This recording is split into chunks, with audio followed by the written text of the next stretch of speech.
Yes, the new Slipknot album is here at last. Let's play it.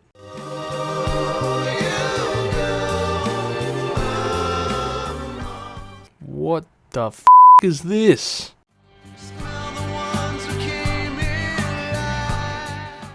Hi people, and hello my Chili Con Carnage crew. It's Chili here from 5 Minute Reviews, doing a review on Slipknot's newest album, The End, so far. Well, that first song, Adderall, is certainly a confusing intro. Of course, Slipknot are renowned for their intro songs. They've had them on every single album, but usually they're just weird sound effects, distorted vocals, and various samples.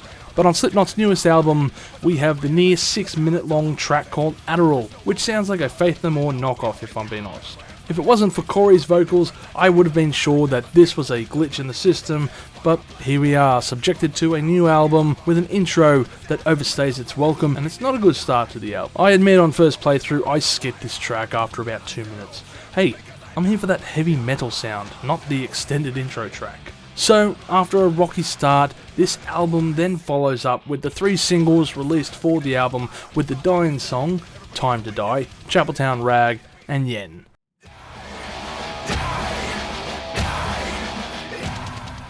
Let's address these singles quickly before continuing on the album. Chapeltown Rag was the first single and started off with some sampling and riffs that reminded me of their first album. The blast beats on this track are pretty impressive. Next up was the Dying Song, which I have done a reaction to this song. The video isn't too bad, nothing special or anything that stands out. Kind of like this song. Yen was the final single from the album and easily the one I played the least, but that might be due to it being the last one that was also released. With all that singing about knives, I could be mistaken for thinking that this was a Deftones song. The problem with each of these singles is that while they are okay, they just aren't memorable.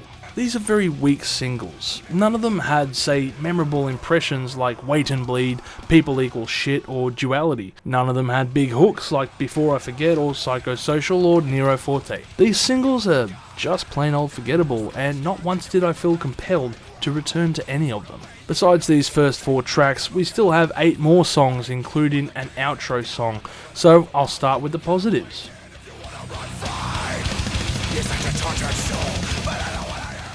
The midsection of the album is truly great, kicking off with Hive Mind. Ouch, this brutal piece might start with some sample sidestepping, but the percussions bring it back in line, and then it's on. We follow this up with Warranty, which is fucking amazing, and yes, this is what I came here for. I'm surprised they didn't release this song as a single because I feel it would have been a much stronger piece than say Yen or Chapeltown Rag. I mean, those drum fills here are simply sharp and precise with great percussions to back.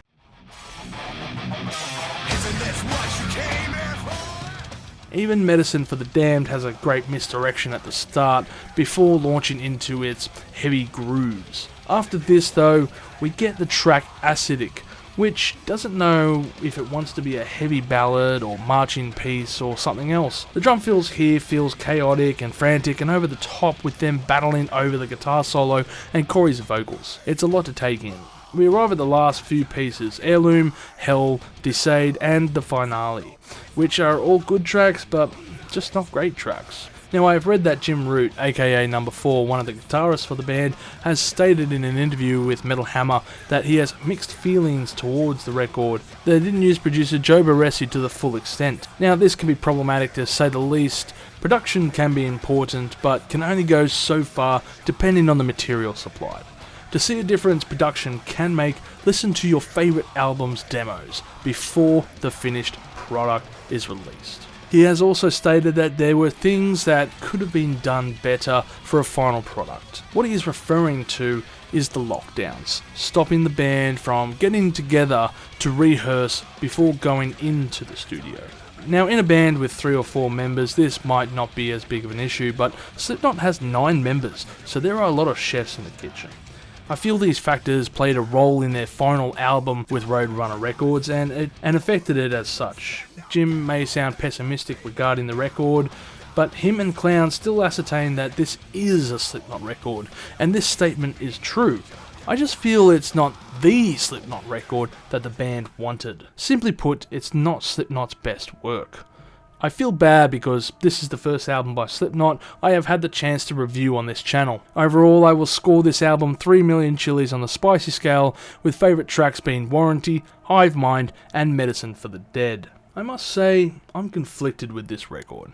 It probably doesn't deserve the amount of hate it is receiving, but in some part, it does. And fans shouldn't dismiss other fans for liking or disliking the album. That's their opinion after all. I spoke to a few people regarding this album who are either undecided or loathe this release.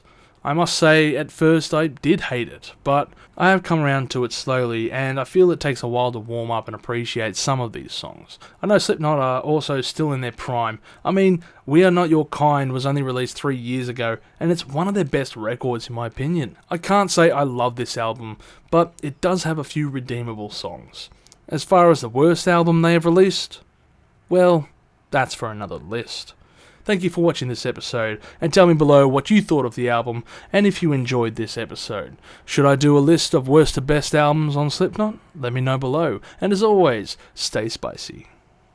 Thank you for tuning in to this episode of Live Listen Erased, and if you have enjoyed this episode, make sure you share it with all your friends. Don't forget to subscribe to our Chili Con Carnage crew so you can get notified for all the future videos that we put out, as we put out videos every Friday. Also, we are on Discord, Facebook, Instagram, and Twitter over at Live Listen Erased, so make sure to tune in over there. And don't forget to like this video so that our manager can stay very happy.